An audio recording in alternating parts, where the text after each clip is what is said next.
Shalom, bien-aimés de Dieu, je vous salue dans le nom de notre Seigneur Jésus-Christ et je prie que en ces premières heures de ce mardi 15 février 2022, qu'il renouvelle encore ses bontés et ses grâces dans vos vies et dans la vie de votre famille, pour la gloire de notre Seigneur Jésus-Christ. Amen. Bien-aimés de Dieu, nous sommes à notre deuxième rendez-vous et nous avons pour thème général « Apprécions les recommandations concrètes du croyant ». Hier, le 14, le lundi, nous avons médité sur le sous-thème « Les récompenses du croyant en termes de statut sur la terre ». Et nous avions pour texte de méditation 1 Pierre 2, le verset 9. Au terme de notre méditation, nous avons énuméré quelques récompenses que Dieu nous réserve en tant que croyants sur la terre. Et nous avions dit que nous devenons une race élue, un sacerdoce royal, une nation sainte, un peuple acquis ou une personne acquise pour le compte de Dieu. Et Dieu nous fait passer des ténèbres à son admirable lumière, afin d'annoncer ses vertus à l'humanité. Et Dieu, étant croyant en Dieu, il nous rachète par son sang, et nous exerçons la fonction d'ambassadeur sur terre. Nous devenons des citoyens des saints, nous devenons des gens de la maison de Dieu. Nous devenons enfants de Dieu, nous devenons une nouvelle créature, etc., etc. Aujourd'hui, nous allons continuer sur le sous-thème qui est les récompenses du croyant en termes de possession terrestre. Et comme je l'avais annoncé avant de prendre congé de vous hier, le texte de méditation est 2 Corinthiens 9, le verset 8. Si on essayait de reformuler un peu ce sous-thème, on pouvait se poser par exemple une question de savoir qu'est-ce que nous pouvons avoir comme récompense ou rémunération de la part de Dieu en tant que croyants pour satisfaire nos besoins sur la terre. Passons tout de suite à notre texte de méditation. Je lis la parole de Dieu. Et Dieu peut nous combler de toutes sortes de grâces, afin que, possédant toujours en toutes choses de quoi satisfaire à tous vos besoins, vous ayez encore en abondance pour toute bonne œuvre. Oui, Dieu nous donne tout ce que nous avons besoin. Je dis bien tout ce que nous avons besoin pour être à l'aise, pour vivre sur cette terre. Et nous donne jusqu'à déborder. Et le surplus est pour satisfaire le besoin des autres et de ceux qui sont autour de nous, comme il le dit si bien dans ce passage, afin que, possédant toujours en toutes choses de quoi satisfaire à tous vos besoins. Là, jusqu'à ce niveau, c'est pour nous seuls, c'est pour toi seul. Mais la suite dit, vous ayez encore en abondance pour toute bonne œuvre. Encore en abondance pour toute bonne œuvre. Les bonnes œuvres sont faites à l'endroit de l'autre. Donc, le surplus que tu as, ce n'est pas pour toi, mais c'est pour satisfaire le besoin des autres. Philippiens 4, verset 19 nous dit Et mon Dieu pourvoira à tous vos besoins selon sa richesse avec gloire en Jésus-Christ. Oui, Dieu a le pouvoir, Dieu a la capacité de pouvoir à tous nos besoins. Je dis bien tout, sans exception. Et le livre de 1 Corinthiens 1,5 vient encore appuyer tout ce que nous avons vu. Et ce livre dit, car en lui, vous avez été comblés de toutes les richesses qui concernent la parole et la connaissance. De ces différents passages, la parole de Dieu parle des besoins. Je dis bien des besoins. Or, nous les humains, nous confondons les besoins des envies. Quelqu'un me dira certainement que c'est la même chose. Non, je réponds par la négation. Oui, mes frères et sœurs, les deux sont différents. Car, par définition, une envie est un sentiment. D'abord, la seule chose que les deux ont en commun, c'est que les deux sont des sentiments. Que ça soit l'envie ou le besoin, ce sont des sentiments. On commence d'abord par l'envie. L'envie est un sentiment, c'est un désir qui est mêlé d'irritation. L'envie est mêlée de haine que prouve quelqu'un contre ceux qui possèdent ce qu'il n'a pas. Quand tu es envieux, tu as tendance à avoir ce que l'autre a. L'envie, c'est un désir de jouir d'un avantage, d'un plaisir égal à celui d'autrui. Tu cherches toujours à être comme lui ou même à être plus que lui. Ça veut dire simplement que tu veux toujours être comme l'autre, parfois même le dépasser, comme je disais tantôt. En fait, ce n'est pas mauvais de faire cela. Mais la manière est très mauvaise. Et cela conduit généralement à nourrir de mauvaises idées envers l'autre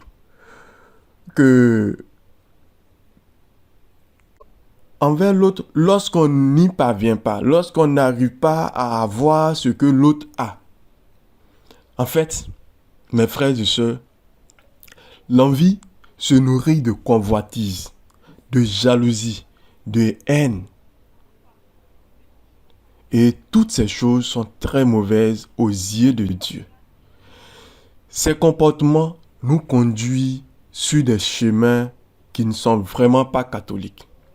Et le livre de Jacques 4, à partir du verset 2, nous relate clairement cela.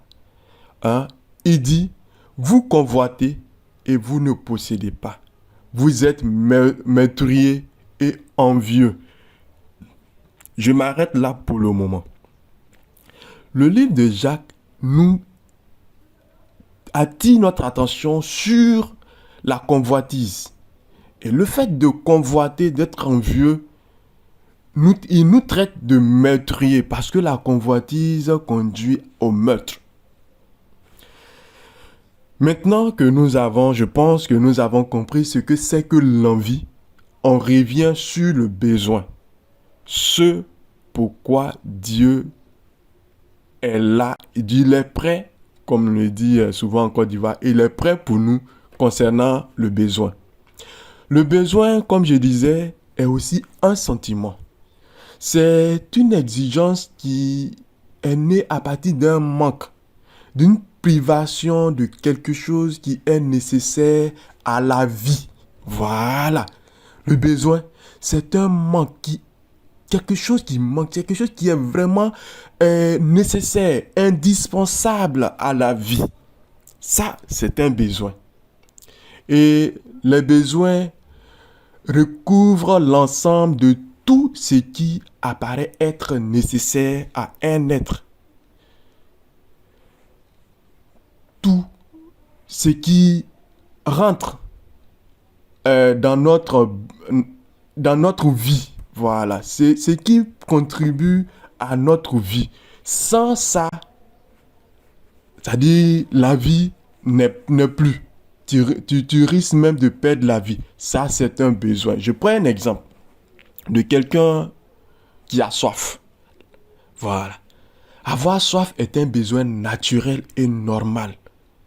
Et si tu ne bois pas pendant un certain temps, tu risques de perdre la vie. Ça, c'est un besoin. L'élément principal pour calmer la soif, c'est de l'eau. Il faut en boire tout simplement jusqu'à être satisfait. Donc, normalement, si quelqu'un a soif, il prend de l'eau jusqu'à satiété pour étancher sa soif. Mais quand quelqu'un dit j'ai soif et que j'ai envie de prendre une bière, c'est pas mauvais, certainement, mais en boire jusqu'à perdre la tête, boire jusqu'à se gnôler, je pose la question de savoir, est-ce que cela est un besoin ou une envie? Je laisse chacun à répondre à cette question. Revenons juste un peu sur le texte de Jacques 4 que j'avais laissé. On va poursuivre un peu. Jacques 4, les versets 2 et 3 disent: vous convoitez et vous ne possédez pas. Vous êtes meurtriers et envieux, et vous ne pouvez pas obtenir. Vous avez des querelles et des luttes, et vous ne possédez pas, parce que vous ne demandez pas. Le verset 3, vous demandez et vous ne recevez pas, parce que vous demandez mal, dans le but de satisfaire vos passions. Amen. Voilà. Les passions, les désirs, les envies, c'est ça. Dieu ne peut pas, à chaque fois, ne peut pas satisfaire à nos envies. Voilà. Et d'après ce texte, pourquoi on ne peut pas obtenir de Dieu? Tout simplement parce que notre vie n'est pas en règle avec la volonté de Dieu. Nous convoitons, nous sommes meurtriers, nous sommes envieux et nous avons des querelles, des luttes. Et en plus, nous ne demandons pas. Nous ne demandons pas les besoins, mais nous demandons pour satisfaire nos envies, nos passions. Et même lorsque nous demandons, pourquoi nous ne recevons pas toujours? Parce que nous demandons mal, dans le but de satisfaire nos passions, nos désirs, nos envies, et non pour répondre aux besoins. Nos besoins sont donc différents de nos besoins, pardon. Nos envies sont donc différentes de nos besoins. Voilà. Nous demandons pour nos envies et non nos besoins. Et les besoins et les envies sont deux choses différentes. Dieu répondra toujours à nos besoins, mais il ne répondra pas nécessairement à nos envies. Je fais attention en disant nécessairement, il ne répond pas nécessairement à nos envies, nos désirs et nos passions charnelles. Je le dis nécessairement parce que Dieu est souverain et il fait toutes choses pour manifester sa gloire. Donc, c'est pas parce qu'il a répondu une première fois qu'il va le faire à chaque fois. Donc, faisons très attention. Marc 9, 23 nous dit que Jésus, c'est Jésus qui parle. Si tu peux, tout est possible à celui qui croit. C'est Jésus qui dit, si tu peux, tout est possible à celui qui croit. Le cas dont parle Jésus est pour nos besoins et non nos désirs. Voilà. Si tu crois, pour tout ce qui est comme besoin nécessaire pour ta vie, tu l'auras. Tout est possible à celui qui croit en Dieu pour la satisfaction de tous ses besoins. Mais nous prétendons croire en Dieu pour satisfaire à nos désirs charnels. Dieu peut ne pas répondre parce qu'il nous aime. Surtout si ce désir peut te conduire sur la voie de la perdition. Dieu ne répondra pas, mon frère. Il ne répondra pas, ma soeur. Donc, voilà la différence entre le désir et l'envie. Et en parlant encore, il est bien écrit dans le livre de Luc 1, le verset 37, qui dit que rien n'est impossible à Dieu. Oui, pour ce qui concerne les besoins de ses enfants, rien n'est impossible à Dieu. Mais parfois, Dieu est incapable de répondre à nos envies charnelles afin de nous épargner de la mort, car il nous aime. Maintenant que nous avons bien fait la différence entre besoin et envie, voilà, je vais m'arrêter là pour l'explication. Nous allons parler des différents types de besoins. Puisque nous parlons dans notre enseignement de récompense, alors combien de types de récompenses y a-t-il pour satisfaire à nos besoins? Mes frères et sœurs, il y en a deux types. Il y a des récompenses en tant que pour satisfaire nos besoins matériels tangibles. Et il y a des récompenses pour satisfaire nos besoins spirituels. Voilà les deux types, les besoins matériels et les besoins spirituels. Pour le besoin matériel, ce sont des besoins matériels personnels d'abord. Lisons le livre de 2 Corinthiens 9, le chapitre 9 et le verset 10. Celui qui fournit la semence du semeur et du pain pour sa nourriture vous fournira et vous multipliera la semence. Il augmentera le fruit de vos justices. C'est Dieu ici qui fournit la semence au semeur.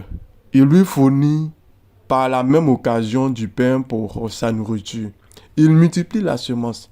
Il donne ce qu'il faut pour contribuer aux besoins même des autres. On revient un peu à ce que nous avions dit de l'autre côté. Ésaïe ne dit pas le contraire.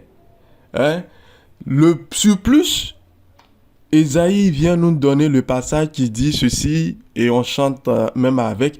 Partage ton pain avec celui qui a faim, et fais entrer de ta maison les malheureux sans asile. Si tu vois un homme nu, couvre-le, et ne te détourne pas de ton semblable. Continuons avec le verset 10 qui dit « Si tu donnes ta propre subsistance à celui qui a faim, si tu rassasies l'âme indigente, ta lumière se lèvera sur l'obscurité et tes ténèbres seront comme le midi. » Bien-aimés, Ésaïe nous invite à ne pas nous focaliser seulement sur notre seule personne, mais de regarder autour de nous. Quand Dieu nous fait grâce pour satisfaire nos besoins, n'oublions pas que l'un des plus grands commandements de Dieu est « Aimez-vous les uns les autres comme lui-même, le Christ, nous a aimés. » Voilà. C'est parce qu'il aime. C'est pas parce qu'il n'aime pas celui qui est dans le besoin. Ça, je tenais vraiment à préciser. Parce que si on dit, j'ai dit là-bas que Dieu peut satisfaire à tous nos besoins. Mais quand même, il y a des gens qui sont toujours dans le besoin, des malheureux, des pauvres. C'est pas parce que Dieu ne les aime pas. Faisons très attention. Et à ce niveau, je nous invite, oui, c'est comme ça me vient en idée, je nous invite à lire l'histoire de Lazare et le riche. Dans le livre de Luc 16, à partir du verset 19. On sait comment l'histoire s'est terminée. Dieu peut faire venir vers nous des nécessiteux, juste pour éprouver notre foi. Il veut voir ce que nous sommes capables de faire avec les ressources qu'il nous donne pour accomplir notre mission sur la terre. De toute façon, nous retournerons tous vers lui pour lui faire le compte-rendu comme Lazare et le riche. Il nous donne et il attend que nous lui retournions ce qui lui revient à travers nos offrandes, nos dîmes, nos bonnes œuvres, comme ce que je viens de dire. Sinon, il n'allait pas nous demander dans le livre de Malachie 3, 10, apportez à la maison du trésor toutes les dîmes afin qu'il y ait de la nourriture dans ma maison. Mettez-moi de la sorte à l'épreuve, dit l'Éternel des armées, et vous verrez si je n'ouvre pas pour vous les écluses des cieux, si je ne répands pas sur vous la bénédiction en abondance. Dieu a l'habitude de prouver la foi de l'homme. Et pour une fois, il nous demande de le prouver à travers le 10e de ce qu'il nous donne à nous. Il nous donne gracieusement et nous demande de lui retourner le 10e. C'est semblable à un enfant qui a faim et que tu lui donnes à manger. À peine tu lui remets de la nourriture, tu lui demandes de t'en donner aussi en retour. C'est un exercice que beaucoup de nos parents ont fait passer aux enfants.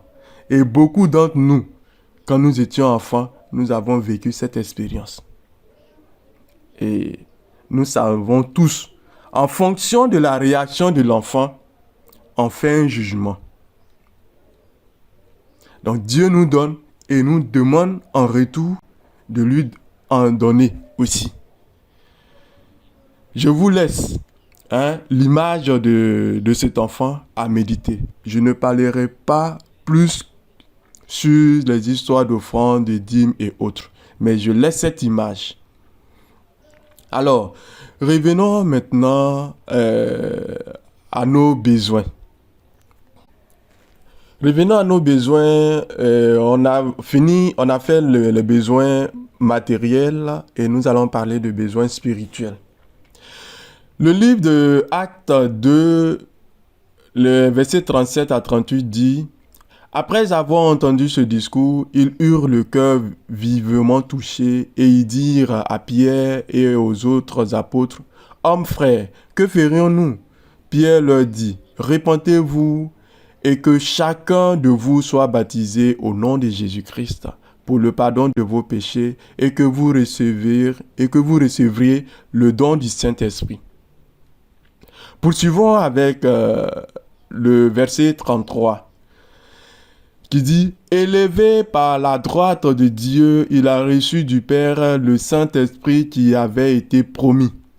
Et il a répondu comme vous le voyez et l'entendez. Ici, le principal besoin spirituel personnel, c'est le don du Saint-Esprit. Et de même que les besoins matériels, il nous faut également contribuer aux besoins spirituels des autres. Donc si nous avons le don, nous avons le Saint-Esprit pour nous, pour nos besoins, nous devons également utiliser ce Saint-Esprit-là, ce don du Saint-Esprit-là au service des autres. Et là, dans le livre de 1 Corinthiens 12, le verset 7, il est dit: Or, à chacun la manifestation du Saint-Esprit, la manifestation de l'Esprit est donnée pour l'utilité commune. Voilà. Le mot commun ici veut dire que c'est pour tout le monde. Ce n'est pas seulement à toi seul. C'est pas destiné à toi seul. Ce qu'il nous faut pour répondre aux besoins de nos proches, ce sont les manifestations de l'Esprit ou encore les dons spirituels. On a les dons de guérison, de prophétie, les dons de libéralité, etc. Tu as un don de guérison et tu es assis dessus. Quelqu'un est là, il souffre, tu n'es pas capable de prier même pour lui pour qu'il puisse recouvrir la santé. Tu deviens égoïste spirituel.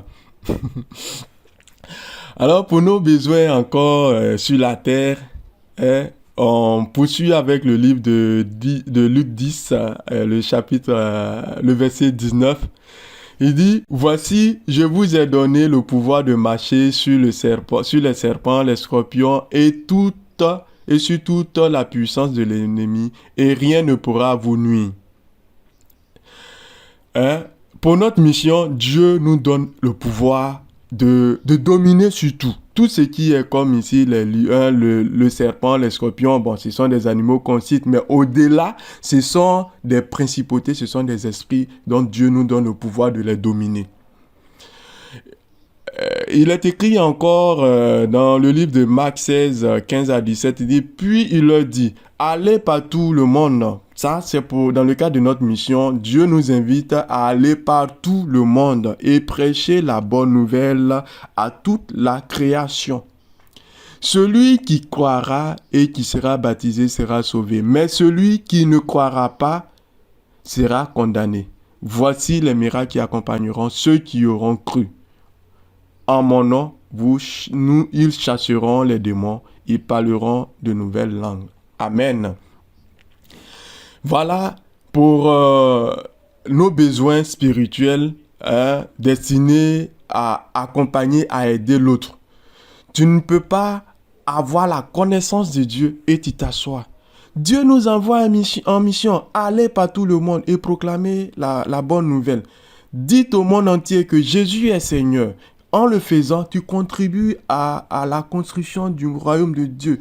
Tu bâtis l'église de Jésus. Telle est notre mission ici sur bas. Donc, frères et sœurs, voilà le temps qui nous est donné est vraiment imparti. Nous allons nous arrêter là pour aujourd'hui. Aujourd'hui, nous avons parlé des nos besoins,